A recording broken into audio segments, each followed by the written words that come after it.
Have you ever felt hurt or angry because of someone's words? Maybe a colleague criticized you, maybe your partner spoke harshly, or maybe someone dismissed your ideas, and suddenly your whole mood collapsed. But here is a powerful truth. No one can make you angry unless you give them permission. There was once a man who became angry at almost everything and everyone, but a single meeting transformed his entire life. This is his story, and perhaps it is yours as well.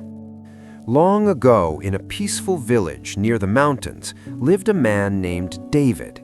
David was famous for only one thing: his anger.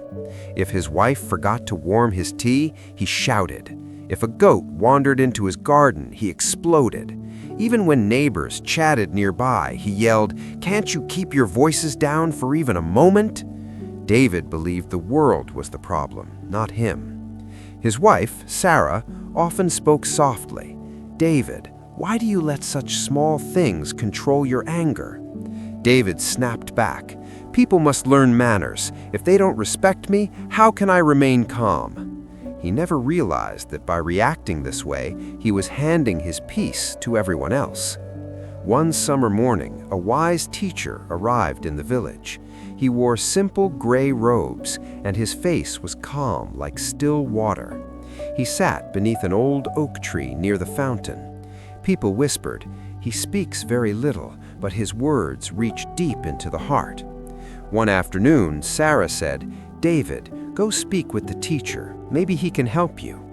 David laughed. "What can a teacher teach me? He doesn't deal with difficult people like I do."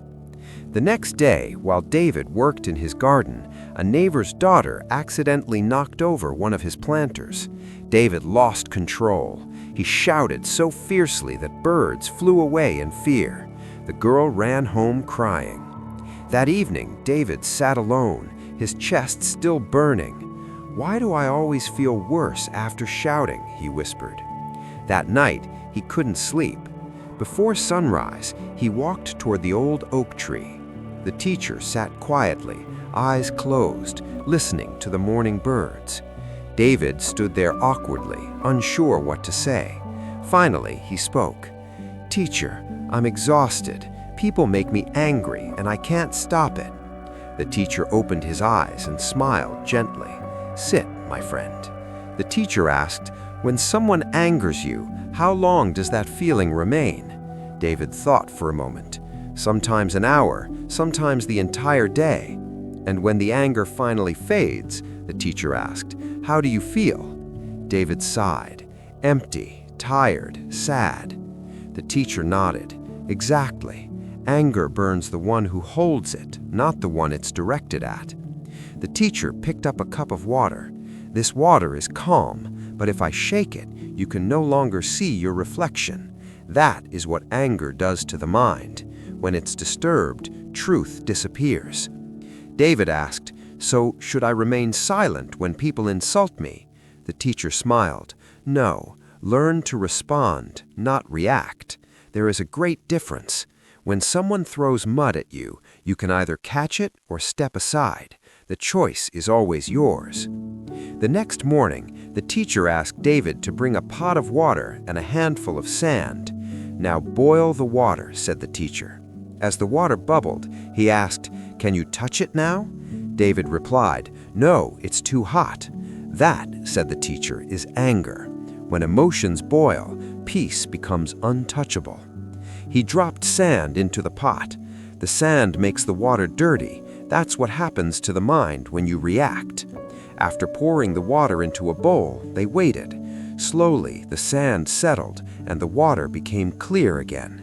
"This," the teacher said, "is what happens when you stop reacting. The mind settles. Clarity returns." David sat quietly, realizing he had been boiling his own water for years. Over the next few days, David practiced calmness. Whenever someone irritated him, he paused and remembered the teacher's words. "Step aside. Don't catch the mud." It wasn't easy. Old habits fought back. One day, a vendor tried to overcharge him at the market. David felt his anger rise. He wanted to shout, but stopped. He took a slow breath and said calmly, "I'll find someone fair." He walked away. For the first time, he felt peace instead of victory. That night, he slept deeply. Then came the real test. One morning, young men mocked him in the village. "Look, the angry man thinks he's a wise one now." They laughed. David felt the heat rise again. His fists clenched. His mind screamed, "Show them who you are." Then he remembered the teacher's voice. When you react, you give your power away. David stopped, smiled, and said, "You're right, I used to be angry. Now I'm learning something better." Confused, one of them asked, "How can you stay calm when we insult you?" David replied, "When someone offers you poison, you don't have to drink it." They fell silent. David walked away peacefully. Weeks passed. Sarah noticed the change. David no longer shouted. He smiled more. Even when things went wrong, he remained calm. One morning, he returned to the old oak tree and bowed. "Master," he said, "I've learned the truth. People never controlled my anger. My mind did. Now I choose peace instead of pain." The teacher smiled. Life will always test you. Each time you stay calm, you grow stronger. David asked, "Will people ever stop testing me?" The teacher laughed softly. When the storm sees you no longer run from it, it stops chasing you.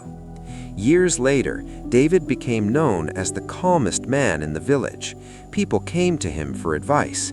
He always said, "Peace isn't found in silence outside, but in silence within." One day, a young boy asked, "Uncle David, don't people still make you angry?"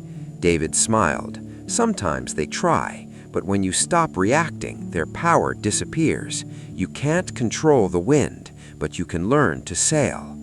Looking toward the mountains, he said, "When I stopped reacting, I truly began living." We cannot stop people from speaking harshly.